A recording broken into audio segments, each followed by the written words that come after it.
มันจะได้ออกรายการเกี่ยวกับธรรมะคำสั่งสอนขององค์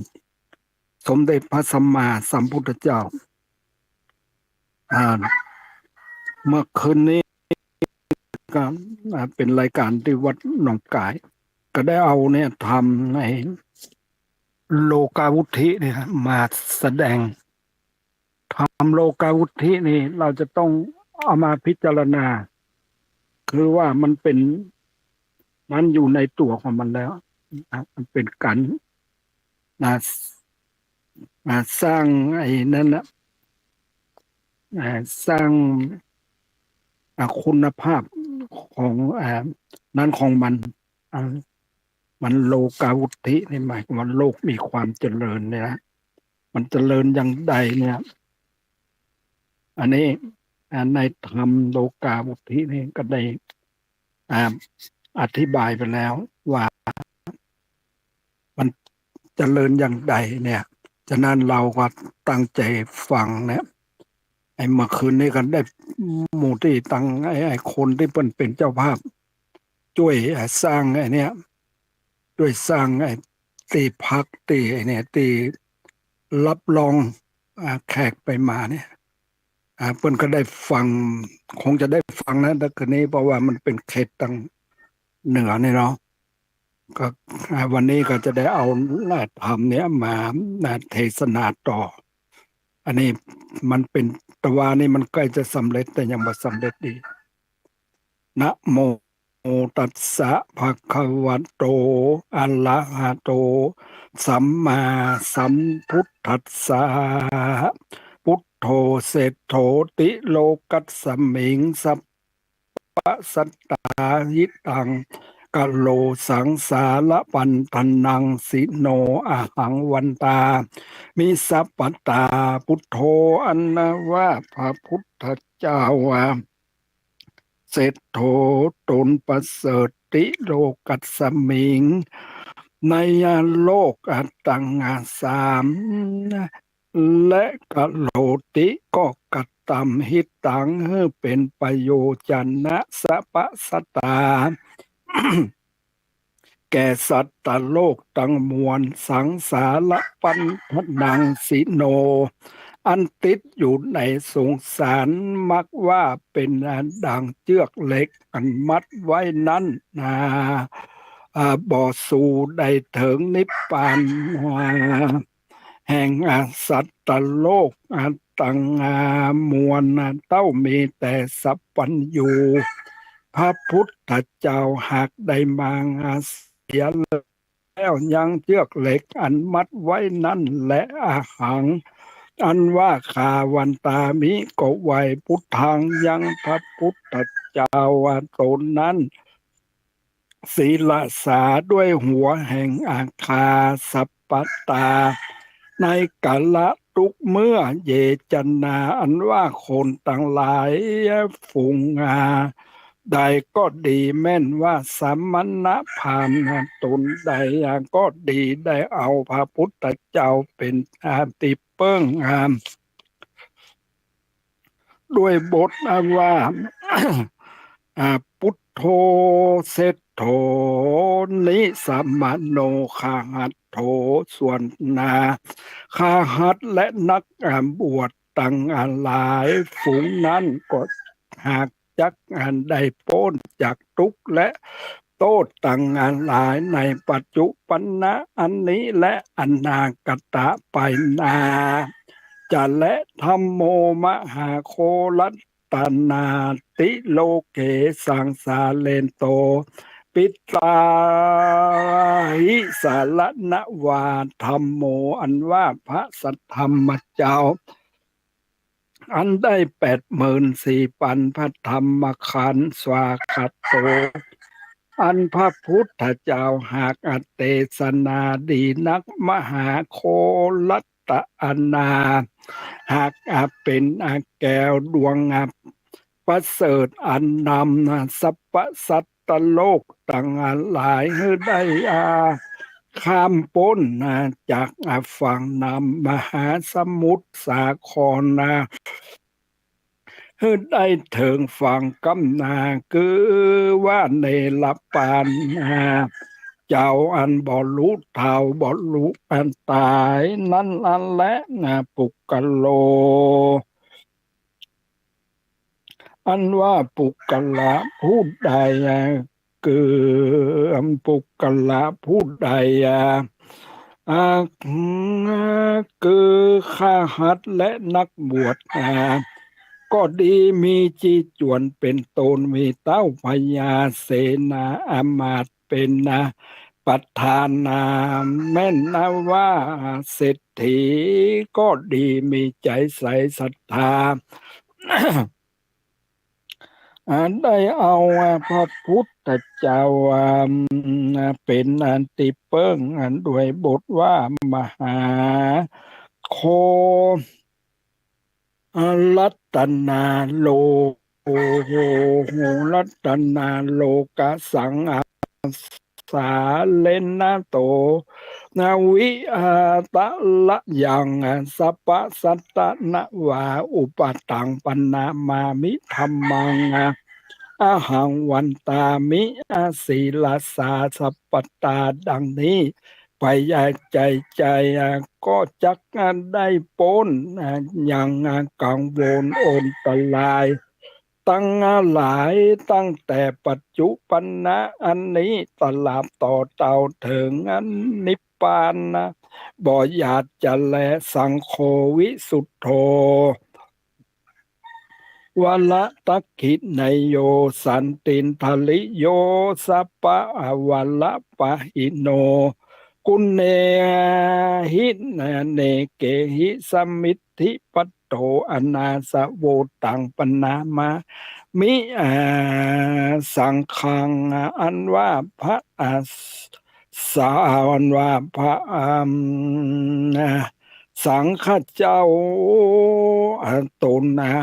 บริสุทธิ์อันด้วยศีลสมาธิปัญญาอันนั้นเป็นสาวกะแห่งพระพุทธเจ้าอันนามีอินนาสีหากล่ำงับดับหากล่ำงับดีนักอันเฮอหานพละต่อนาอันเฮอเป็นบุญเป็นกูลเพื่อเฮอสมฤทธิ์ด้วยอายุมันยืนยาว ประกอบไปด้วยเข้าของเงินคำนั้นจ้างม้างัวควายค่าโคนมนตรีไฟฟ้าอาคาเมืองเหลือกว่าเตาพญาเสนาอามาตย์ตั้งอันหลายในสักกะละจุมปูนี้ตลับต่อเตาอันถึงนิพพานอาหังอันว่าคาวันตามิก็ไว้สังขังยังพระสังฆเจ้าอันหาสูงอาศัยบทใดศีละอาสาด้วยหัวแห่งอาคาและพุทธันจะธรรมันจะสังขันนันจะสัลลนังกัตโตอะหังอันว่าข้าก็ถือเอาพระพุทธเจ้าพระธรรมเจ้าพระสังฆเจ้าอันเป็นนาติเปิ้งแก่ขาติลัตตนานาตะยังยังยังแก้วตั้งสามจุงผู้กาตั้งหลายปล่อยโป้นยังตุกตาตุกและภัยยะกังวลโอนตลายตั้งหลายตั้งอันแต่ตั้งหลายต่างเตอส่วนทุกไล่เข็นใจตั้งมวลขออย่าได้อย่ามีแก่อุปสกาอุปสิกาผู้ขาตั้งหลายตั้งอันแต่ปัจจุบันนะอันนี้ตลับต่อตาวันถึงลอดอนิพพานนะบ่อยากจะอะไร อิตังโลกังอันว่าโลกอันนี้มุนจิตสามิจุงปล่อยโป้นยังสัพพทุกตังมวลแห่งผู้ขาตังหลายแดดเตอปลังไปนาแต่นั้นขอจุงเฮงพ้นจากกรรมนั้นและเวรนั้นด้วยดีจุงเฮมียาติกาสัพพันนันทะวงศาอันนามากนักจุงเฮประกอบไปอันด้วยมิตรสหายมีขอเฮมียาวเรือนอันนากว้างขวางเฮประกอบไปอันด้วยเข้าว่าของเงินนางคำอันนามากกว่าโกดกว่าล้านเตอเหตุดาดังอันอันนาอันเหตุดังอันอาหังอันว่าคาวันตามิก็ไวยังพระพุทธเจ้าพระธรรมเจ้าพระสังฆเจ้าตั้งหลายจุงเป็นติเปิ้งตั้งแต่จาตินี้ไปอันตลับต่ออันเต่าลอดในมหาเนลปานเจ้าบอยาดจันแลตะโตทัตแต่นันเล่าจุงจักผู้ขาตั้งอันหลายได้ยังชีวิตด้วยอันผู้ขาตั้งอันหลายได้อันล้ำอันเปิงกึศอันใจอันถึงพระพุทธเจ้าพระธรรมเจ้าพระสังฆเจ้าตั้งอันหลายฝูงนั้นแม่นดังลือก็จุงผู้กาตั้งอันหลายประกอบอันด้วยชีวิตและกำลังอันมากอันนักอันเตอะอันยะถาอันนั้นและมีสันใดส่วนอันว่าสัตตโลกตั้งอันหลายตั้งอันยิ่งใจจุผู้อันตัวนันเตียวไปมาในวัฏฏะสงสารอยู่วัฏฏะสงสารอยู่ใจดังอ่านก็จุงมีชีวิตจิตใจยืนยาวทุกชาติขออย่าได้ประมาทในธรรมตั้งมวลจุงมีเตหิด้วยมีแต่และศีลสาด้วยหัวแห่งอาคาขออย่าได้เธอมียังพยาธิโลกาสักปัญญาติโลกาสักภาวะจาติ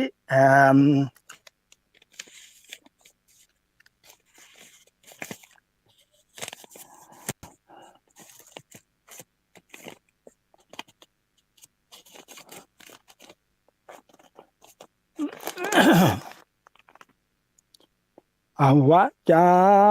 ติแดดเตอตังแต่จาตินีตลับต่อเต่าถึงจาตินาและจุง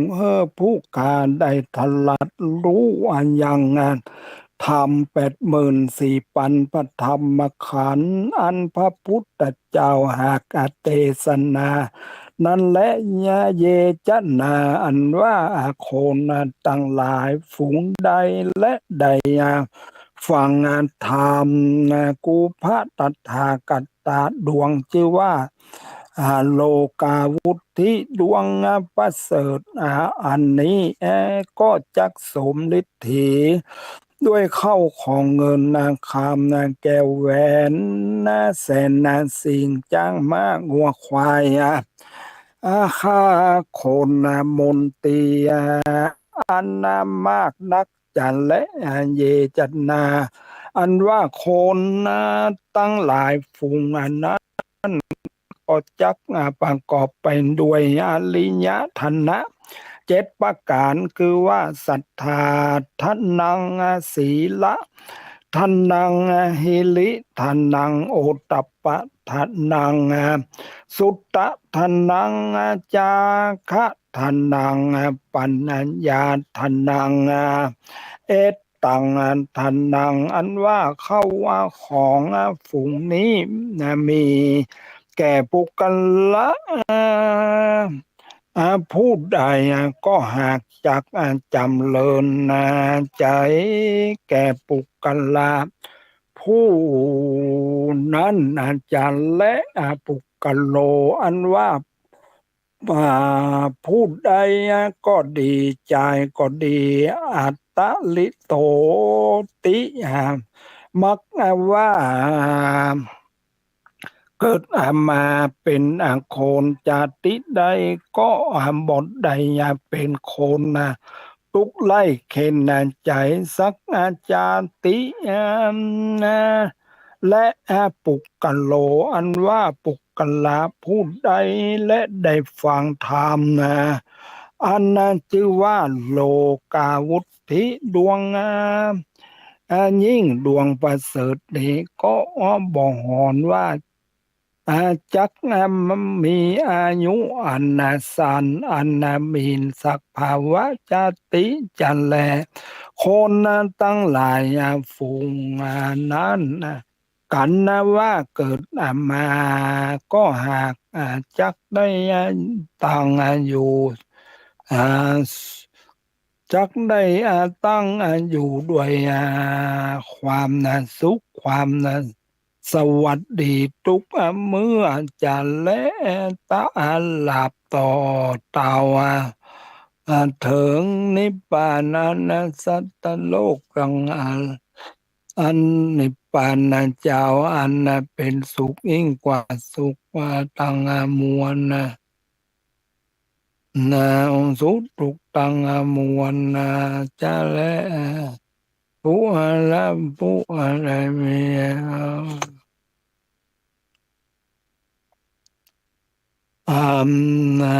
โลสุขสวัสดีทุกเมื่อจะแลตลับต่อเต่าลอดนิพพานเจ้าเป็นสุขยิ่งกว่าสุขตั้งมวลจะและปุกละผู้ใดผู้หนึ่งก็ดีคือว่าข้าหัดนักบวชมีใจใส่ศรัทธาได้แต้มได้เขียนไว้กำจูกำจูศาสนา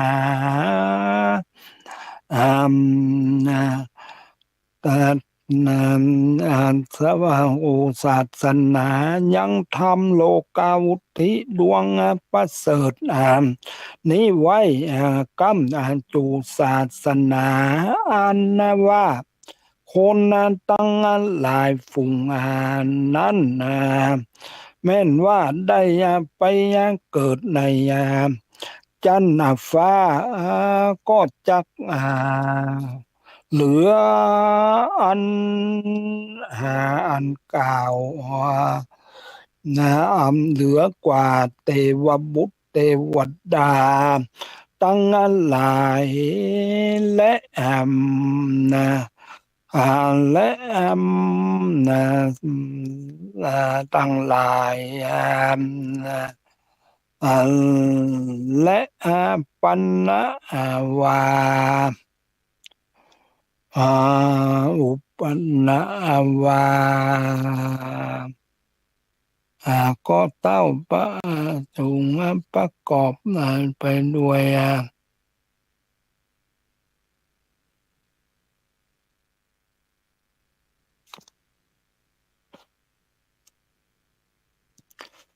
ไว้กำจูศาสนาอันว่าคนตั้งหลายฝูงนั้นแม้นว่าได้เกิดในจันทร์ฟ้าก็จักยิ่งก็จักเหลืออันเหลือยิ่งกว่าเทวบุตรเทวดาตั้งหลายและมักว่าประกอบไปด้วยสัมปติทิพย์จะและ ปุกกละต่างหลายฝูงนั้นกันว่าตายจากเทวโลกก็จักได้ลงมาเกิดในเมืองโคนก็จักประกอบไปด้วยความสุขทุกข์เมื่อก็จักมีความสุขในจุมปูทวีปบ่อยากจะแลปุกกละผู้ใดได้ถือเอายังทำโลกาวุธิดวงประเสริฐเป็นที่จังติเปิ้งดังเป็นที่จังติเปิ้งด้วยบท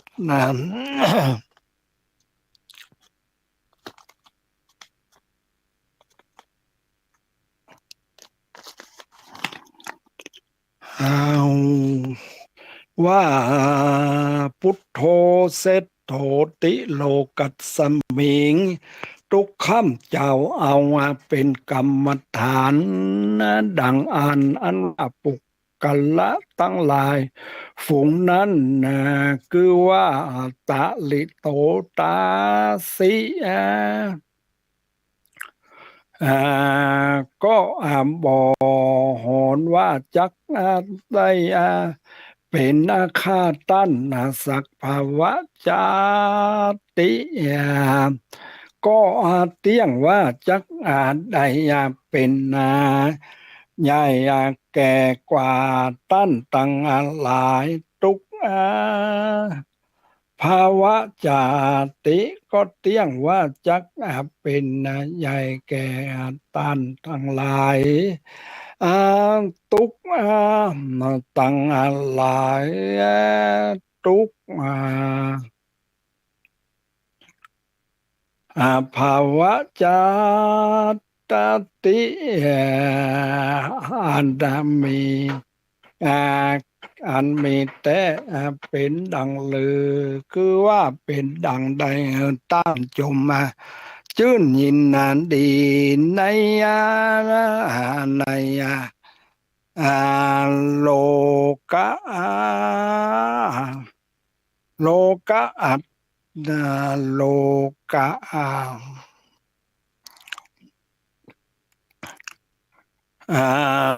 นันโลโลเลก็ขออาราธนาพระพุทธเจ้าจุงเทศนาแจ้งแก่ผู้ค้าตั้งหลายตั้งงานแต่จานนี้จาตินี้ก็มีสะก็มีตระโสภณางาวจิตระวาระโรหะระลายอันนั้น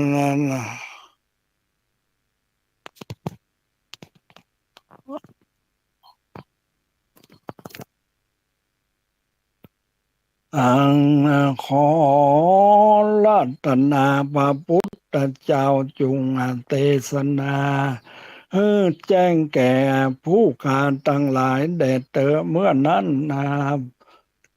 ภกวาอันว่าพระพุทธเจ้าก็อันเทศนากล่าวกัถาอันนี้ว่าอันนี้ว่าผู้เอาว่ายะติอันตังสุขังโลเกภะวิสัตติไมหังวิสากิละดังใดยินมานีขอจงวิกรรมแก่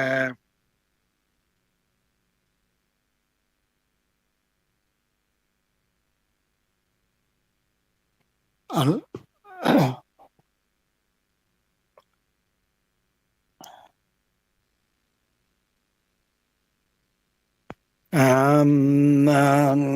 จักได้ข้าราธนาพระพุทธเจ้าจงเทศนา แจ้งแก่ผู้ขาดตั้งงานหลายแด่เธอเมื่อนั้นนะภกวาอันว่าอาพระพุทธเจ้าก็เทศนากล่าวกันถาอันนี้ว่าอายะติตังสุขขังโลเกปัจจขังเมภวิสสติสพเปเตนะกุสเลนะมายังสะอาวัมนาหาเสดังนี้ภิกขเวดูลาภิกขุตั้งหลายยะติตังมักว่ายังอิตังปุกกะโลอันว่าปุกกะลาพูดใดมักใคร่อาจถึงสุขในโลกนี้และโลกอันนาจริงจะขอด้วยกรรมนำว่าอ่าด้วยคำว่าปัจจขังก็จักปลงลงยังงานตนนะและอาศัยแห่งงานผู้กาเพื่อเข้าว่าสู่นิพพานอันนาพ้นจากทุกข์ในสงสารกล่าวคือว่าทุกข์ในอบายะ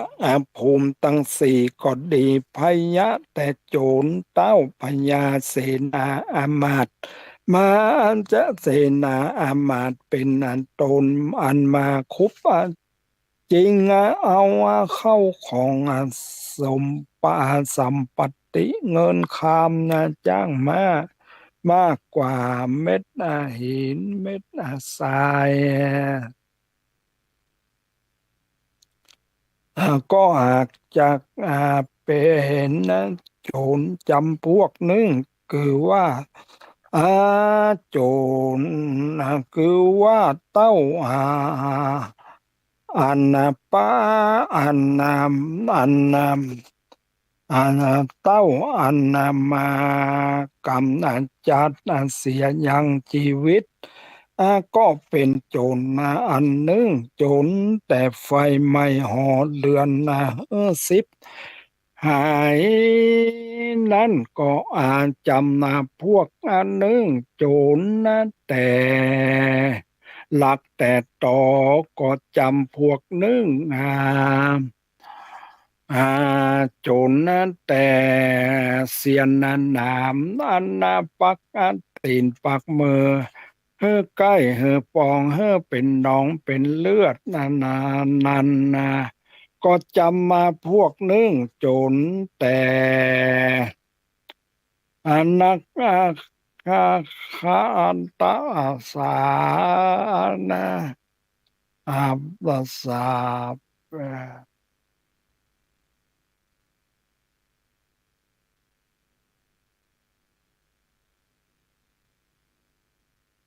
อำนาส เสียชีวิตก็เป็นโจร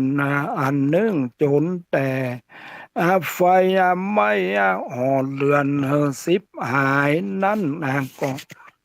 จำพวกหนึ่งโจรแต่ลักแต่ต่อก็จำพวกอันหนึ่งโจรแต่เสียนนามอันปักตีนปักมือใกล้ปองเป็นเลือดเป็นหนองก็จำพวกอันหนึ่งจนแต่นักขัตฤกษ์ไปยามบนก็นามาโคมาเฮงจัตตาก็อ่านจำพวกหนึ่งโจรนั้นแต่เจ้าวะแต่เจ้าจันนะบทบ้านนอกอันมาโคมาเฮงเน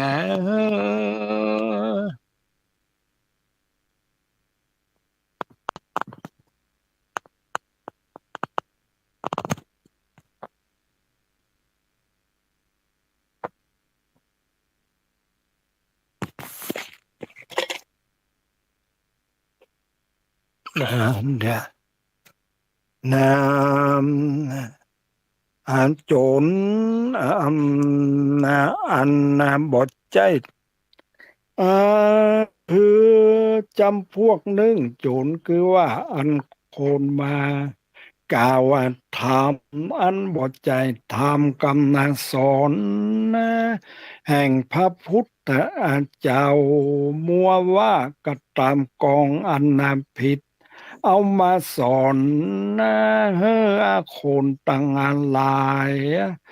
เฮ้อได้ตกเอาเวจีนรกจะมาพวกนึ่งจนแต่คนอันบ่ใจสัพปุริสะ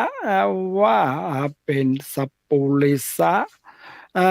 ผู้ดีอวดอ้างยกยอตนนะว่าตัวกูนี้ตัวกูมีความรู้ลวกที่แต่อาจบ่รู้สังเป็นดังอัจญาทิฏฐิอ่าอันนั้นนะ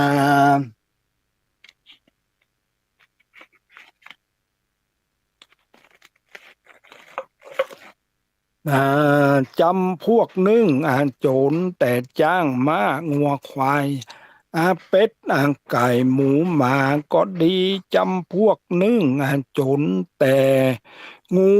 จะเข็บแม่งป่องต่อแตนตั้งละหลายฝูงอันนั้นนะ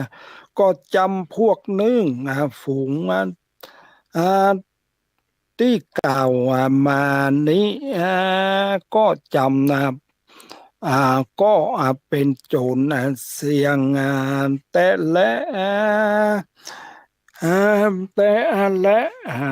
ปุกกะโลอันว่าปุกกะละยิงใจผู้ใดใครปล้นจาก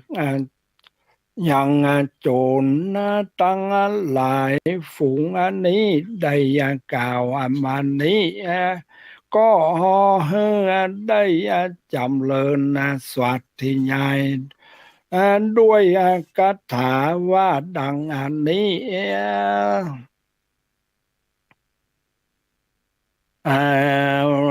ด้วยคาถาว่าดังอันนี้สัตตรัตนะสัมปันโนสมิทธิเตนะ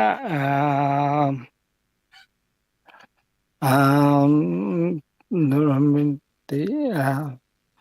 อานามิทิอันนามะเตจนาอันว่าเตจนาดังอันนี้ไปใจใจก็จักพ้นจากยังทุกตังมวลก็จักมีอยู่ด้วยอายุมันยืนยาวได้พาในภาวะจันติอันนี้ตลับต่อตาวานไปนาใครไปนาตลับต่อตาวานลอดเวียงแก้วยอดเนลปานบน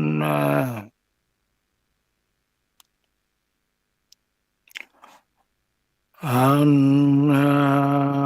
ยาบอดยาดจะแลปุกกลา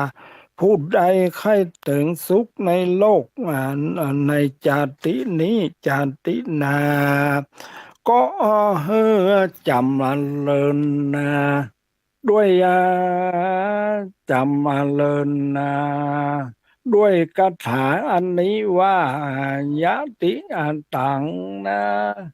อาทิอัลลายะติอันตังอัลละถังโลเกปัจจคังเมภาวิสสติติพระพระทิฏฐินีอาจารจาม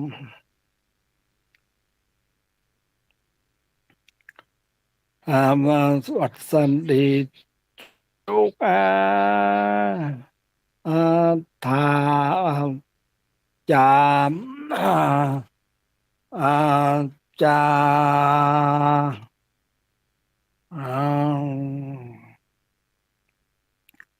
ไปใจใจอย่าได้หลงลืมมันเตอก็หากจากพ้นจากอ่าพ้นจากโจรตั้งมวลนะอ่าฝูงอันนี้จะและคือว่า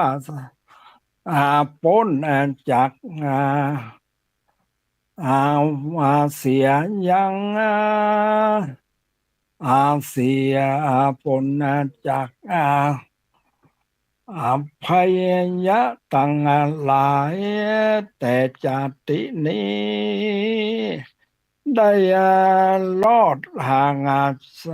จาตินาปากันบันพิจารณาเสวยยังลาจะ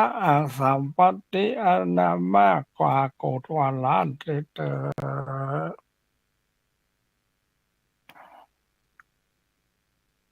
โอ้อันนี้นะเรียวเนี่ยนี้ไปใจใจอ่าลืมเตอะก็หากจากปนจากโจรตั้งมวลฝูงนานจะแลคือว่าโจรแต่เจ้าโจรจากอภัยยะตั้งหลายตั้งแต่จาตินี้และจาติอนาตลับต่อเต่ารอดนาเนนอดอ๋อเจ้ารอดเนหลับปานไปตินสามนักกูสามนักพระอริยะเมตไตรเจ้าบ่อสูงอาศัยจะและอาสาเจวุนยาขยันตัสสะทัตตัมหิอาเส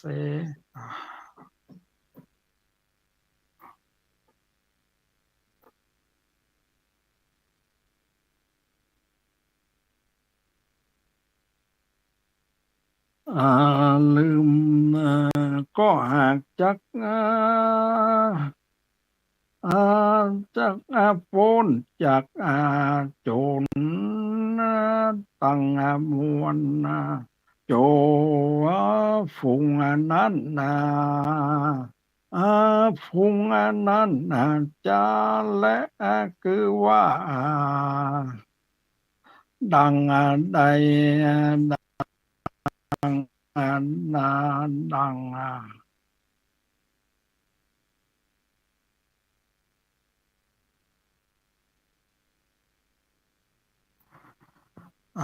าเนี่ยเรื่องเนี้นะธรรมเนี่ยธรรมโลกาวุติเนี่ยอ่าก็หากจักอ่าจักก็ก็หากจักพ้นจากจากโจรตั้งมวลกล่าวคือว่ากล่าวอาจารย์และคือว่าละจาโตกับตัดเสียยังมัวโจเวตันตระหะ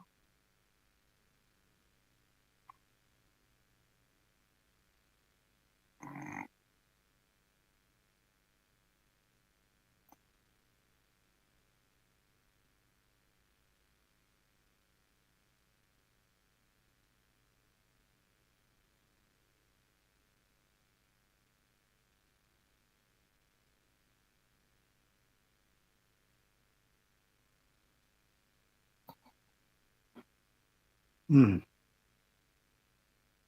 เอาละอาวัจจขังเมภาวิสติ อาญาจามิอสังอิเตระสังอานานานันสะเปเตหิไมหังอิทาวัลังดังนี้ไปใจใจญาณนาว่าบ่ใจใจอย่าได้ลืมเตอะก็หากจากพ้นจากโจรตั้งมวลฝูงนั้นจะแหละพ้นอ่าว่ามันแหละพ้นจากกรรมเวรจุจังเวนตุอันหนึ่งก็จักประกอบไปด้วยมีจิตใจ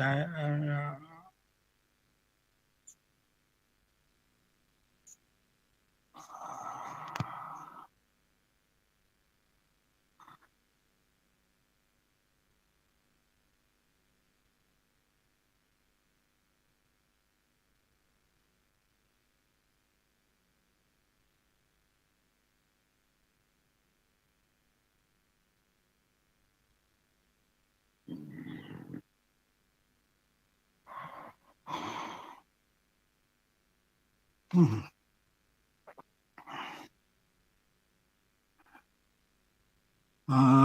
อิเตหิไมยหังอิทาวลังดังนี้ไปใจใจอย่าได้ลืมมาเตอะก็อาจจักพ้นจากโจรตั้งมวลฝูงนั้นอาจจะแหลกคือว่าพ้นจากอาพยายะกังวลพยะตั้งแต่จาตินี้และจาตินาตลาดต่อเต่าลอดเนหลับปานในตินตักสำนักพระอริยะเมตตาเจ้าว่าบ่ทรงอาศัยจะเลสะเจบุญญาขันบุญญายะขยานาตัสสะนาอากุมบุญจุจาติจาหิอเตวะลังอันอัน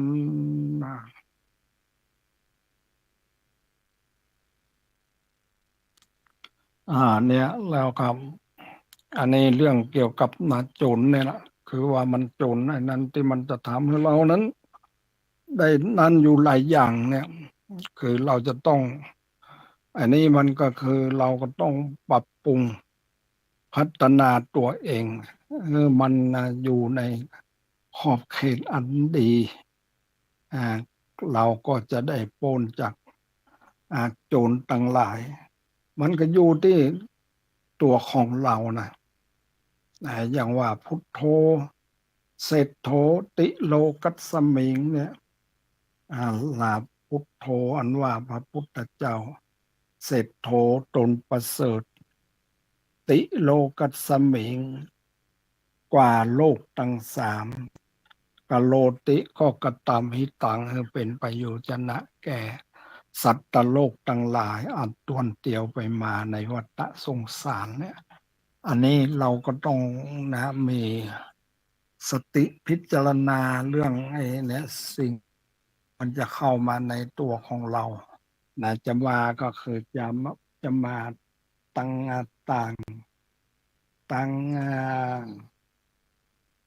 กายและจิตใจให้คนเราเนี่ยบางทีมันเราไปฟังตื่นมันก็มันก็คงดันขึ้นมาเรื่อยๆแล้วมันทำให้เราเนี่ยต้องลำบากในการที่จะติดตั้งอย่างต่างๆเนี่ยแม่นว่า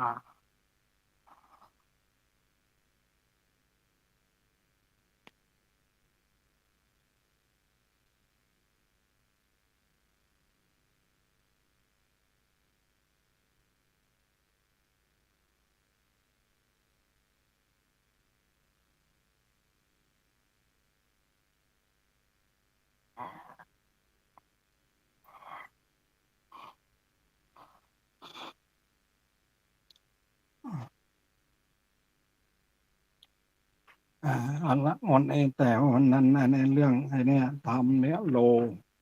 กาวุธิเนี่ยนะมันจะต้องมีเนี่ยต้องมีอริยทรัพย์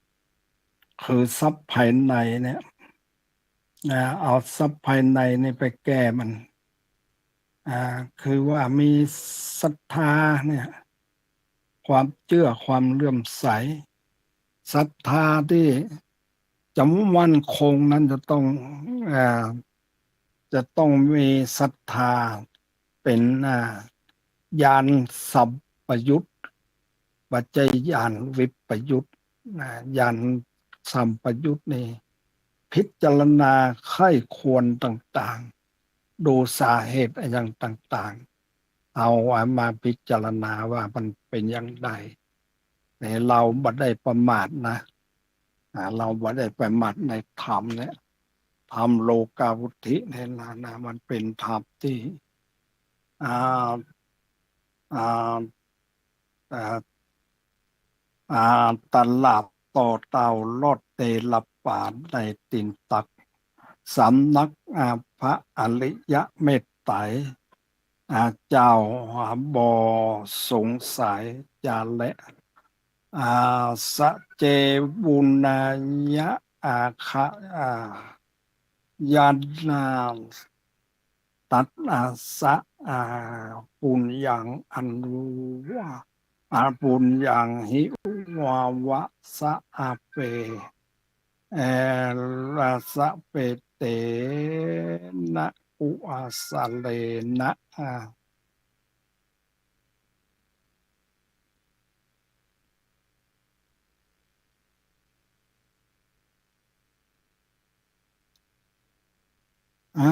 วะยังตัสสะตะตวาหิเสดังนี้ชื่อว่าปุกกละผู้ใด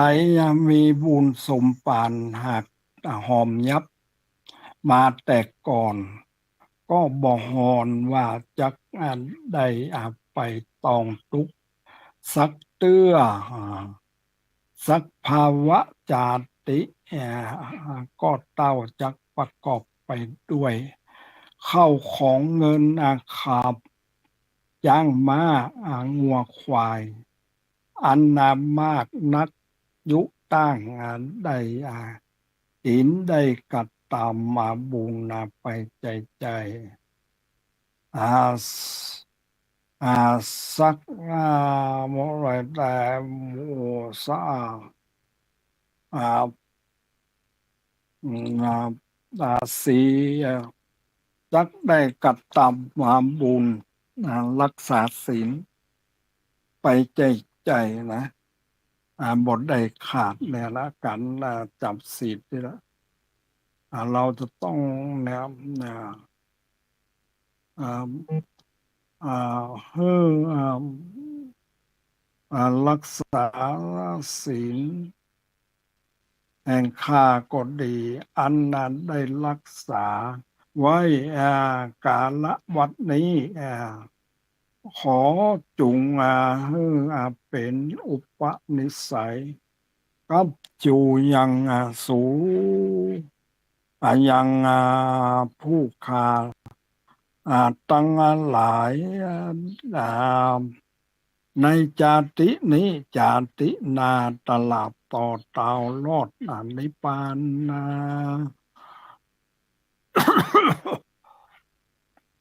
หมอญาติจาและสเปเตนะกุสเลนะด้วยในนะด้วยกุศลบุญอันนั้นนุลละบุญอันนากูอันนาสุตันตังหลายอันได้กัดตามมานี่แหละตัสสะมัววาตุมหากังแก่สูตันตังหลายอิสัยยังอัมอิสัยยะและฝ่ายมักยังบุญอันนามังบุญจุง จักอ่านแต้มนาเขียนยังทำโลกาวุธิดวงประเสริฐอนันนาอันนี้ไว้กำจูศาสนา แห่งพระพุทธเจ้าตลาดต่อเต่าหาปันพวัตสา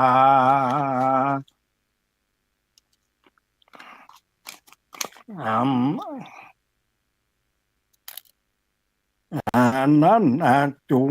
มีเตอะตุกกัลลังวัตะโลกัสสมิงอังลัสสะละตนะตะรัตนะอะเล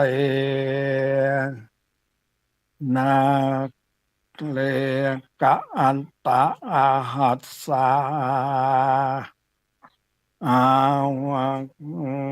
หัสสะเลเนวะจีอาจีละสุอาคาอนุภาวะอันโตติดังนี้เป็นอันตนและ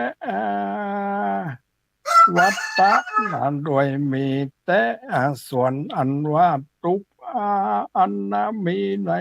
โลกนี้และโลกอันนาขออย่าให้มีแก่ผู้กาและสูต้านตั้งงานหลายได้อยู่ด้วยได้อยู่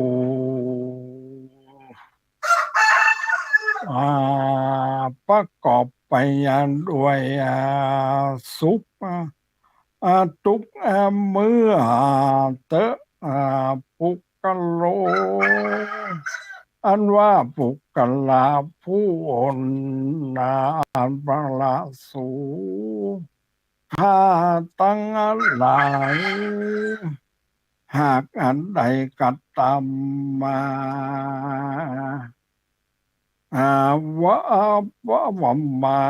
เป็นที่จังติเปิ้งแกติติละสานเยสุรานะดังนี้ดังนี้จาและตั้งแต่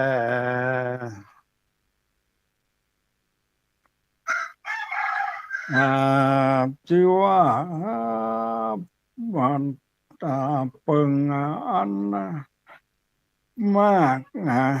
ตานั้นด้วยดีจุงด้วยดีขอเทวดาตั้งหลายหาก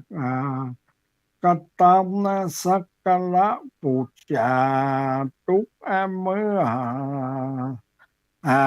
ก็เพื่อด้วยฟังธรรมฟังธรรมดวงนี้ได้สังวาสสัตยายด้วยกัตถาอันกล่าวมาอันด้วยอัตถาอันกล่าวไว้แต่ไปหลัง